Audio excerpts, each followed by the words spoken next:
नमस्कार। संप्रभुता के विषय में आज हम संप्रभुता के एकलवादी और बहुलवादी सिद्धांतों के बारे में जानेंगे।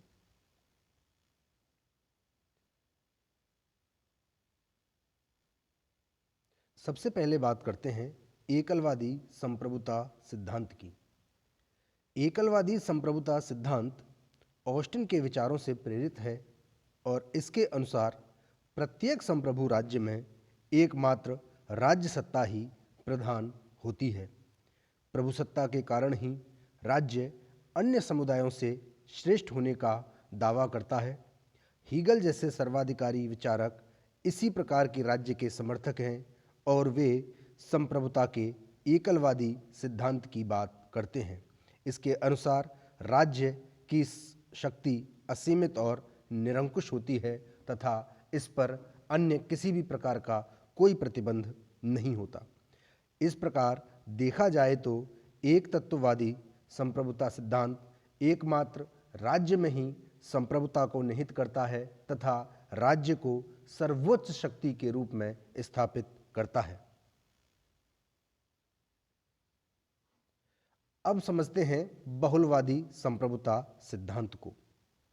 एक तत्ववाद या एकलवाद जहां संप्रभुता को राज्य में निहित मानता है तथा राज्य के अतिरिक्त अन्य किसी भी समुदाय में सर्वोच्चता या स्थायित्व की बात नहीं करता, इस सिद्धांत के विरोध में बहुलवाद का जन्म हुआ।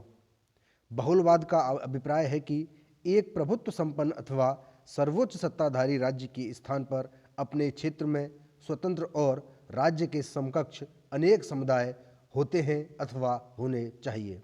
सामाजिक संगठन एकात्मक राज्य की अधीनता में न होकर संघात्मक होना चाहिए। इसका एक केंद्र न होकर अनेक केंद्र हों। बहुलतावाद, लेकिन यहाँ यह भी जानना आवश्यक है कि बहुलवाद राज्य का नहीं अपितु उसकी संप्रभुता का विरोधी है। अब समझते हैं बहुलतावाद के सिद्धांत की विशेषताओं को। इसके अनुसार राज्य केवल एक समुदाय है। आदर्शवादियों की भांति बहुलवादी राज्य को सर्वव्यापक, सर्वशक्तिमान तथा नैतिक संस्था के रूप में स्वीकार नहीं करते। उनके अनुसार समाज की वर्तमान स्थिति और रचना के आधार पर राज्य अन्य समुदायों की भांति ही एक समुदाय के अतिरिक्त और कुछ नहीं है। बहुलवाद की दूसरी विशेषता है कि ये राज्य और समाज में अंतर करता है। आदर्शवादियों की भांति या एक तत्ववादियों की भांति बहुलतावादी राज्य और समाज को एक नहीं मानते, वे उन्हें विभिन्न इकाइयों के रूप में रखकर स्वीकार करते हैं।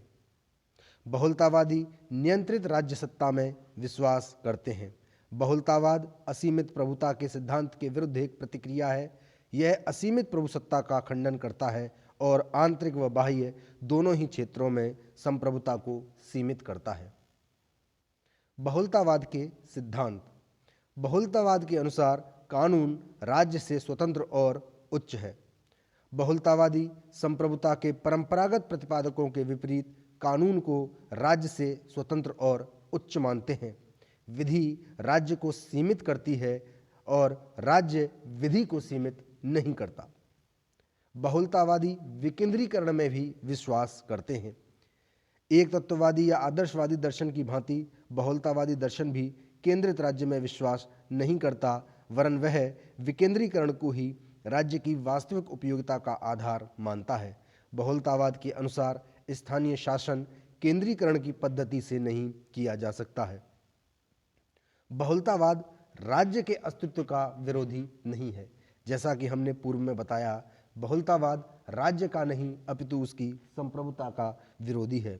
बहुलतावादी राज्य की निरंकुश सत्ता का तो खंडन करते हैं, किंतु अराजकतावाद या साम्यवाद की भांति वे उसको समूल नष्ट करने के पक्ष में नहीं हैं। राज्य का अंत करने के स्थान पर वे राज्य की शक्तियों को सीमित करना चाहते हैं।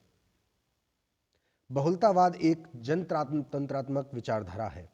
बहुलतावाद राज्य के वर्तमान स्वरूप का विरोधी होने पर भी जनतंत्रात्मक विरोधी नहीं है। बहुलतावाद अपने उद्देश्यों की पूर्ति के लिए कहीं भी हिंसात्मक प्रणाली के प्रयोग को स्वीकार नहीं करता। वास्तव में बहुलतावाद का उद्देश्य तो सर्वाधिकारवादी राज्य के स्थान पर एक ऐसे जनतंत्रात्मक राज्य की स्थापना करना है जिसमें शासन व्यवस्था का संगठन नीचे से ऊपर की ओर हो। बहुलतावाद व्यावसायिक प्रतिनिधित्व में विश्वास करता है। प्रमुख बहुलतावादी विचारक GDH कोल प्रजातंत्र में व्यावसायिक प्रतिनिधित्व के विशेष समर्थक हैं। प्रतिनिधित्व की वही पद्धति उचित कही जा सकती है जिसका आधार व्यवसाय हो, ऐसा GDH कोल का मानना है। एक कृषक के हित का प्रतिनिधित्व उसके पास रहने वाला वकील उतनी अच्छी प्रकार से नहीं कर सकता जितना कि दूर स्थित क्षेत्र का निवासी एक कृषक जो उसकी कठिनाइयों को समझता है। इसी कारण बहुलतावादियों के अनुसार चुनाव क्षेत्र व्यवसाय के आधार पर ही निश्चित किए जाने चाहिए।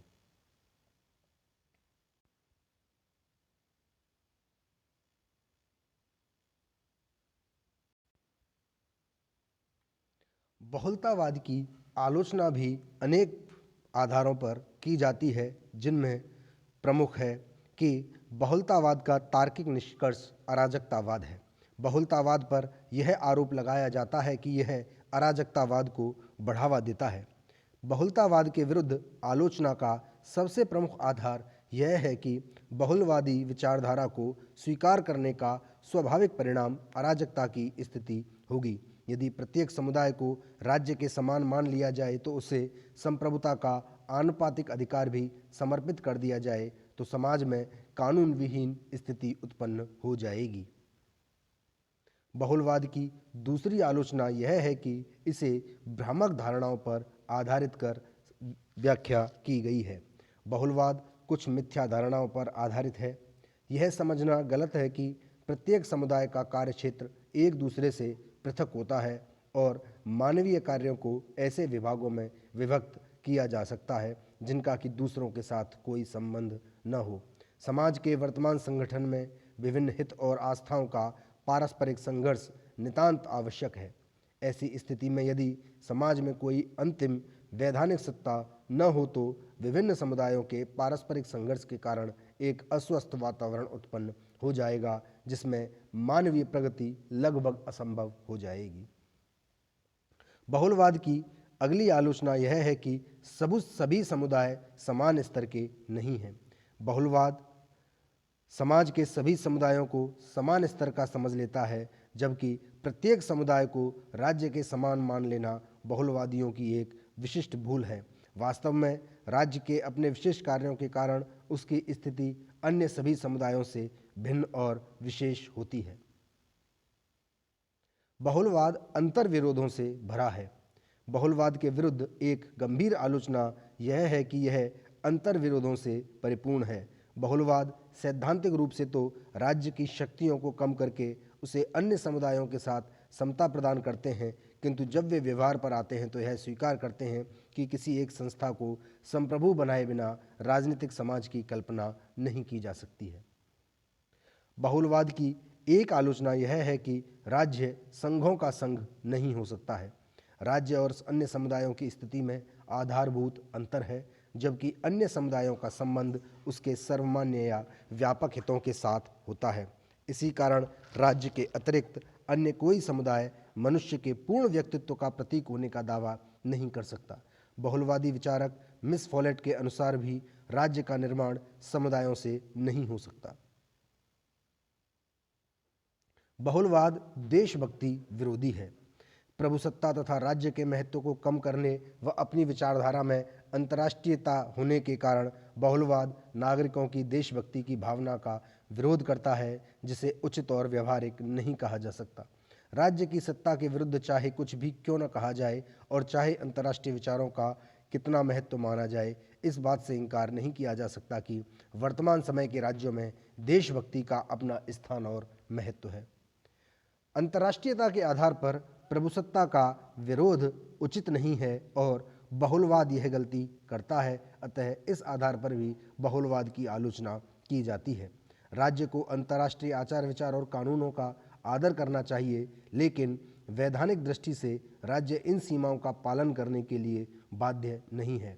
यदि जनमत अथवा नैतिकता के दबाव से राज्य उनका पालन करता है तो इससे उसकी संप्रभुता समाप्त नहीं हो जाती है। वास्तविकता यही है कि सैद्धांतिक दृष्टि से राज्य की बाहरी संप्रभुता पूर्ण है, व्यवहार में उस पर कुछ प्रतिबंध लगाए गए हैं। बहुलवाद भले ही आलोचना की जाती हो, किंतु इसके महत्व को कम नहीं आंका जा सकता। बहुलवाद अराजनीतिक संघों के बढ़ते हुए महत्व पर जोर देता है। इन समुदायों के उचित कार्यक्षेत्र में राज्य के हस्तक्षेप के प्रति सचेत करता है और इस बात का प्रतिपादन करता है कि राज्य के द्वारा न केवल इन समुदायों को मान्यता बल्कि स्वायत्तता प्रदान की जानी चाहिए। वर्तमान समय में मानव की बहुमुखी आवश्यकताओं को दृष्टिगत रखते हुए बहुलवाद के इस विचार को प्रशंसनीय कहा जा सकता है। उचित रूप में बहुलवाद के विचार को स्वीकार कर लेने से न केवल व्यक्ति के व्यक्तित्व के विकास में सहायता मिलेगी, वरन राज्य की कार्यक्षमता में भी आवश्यक रूप से वृद्धि होगी।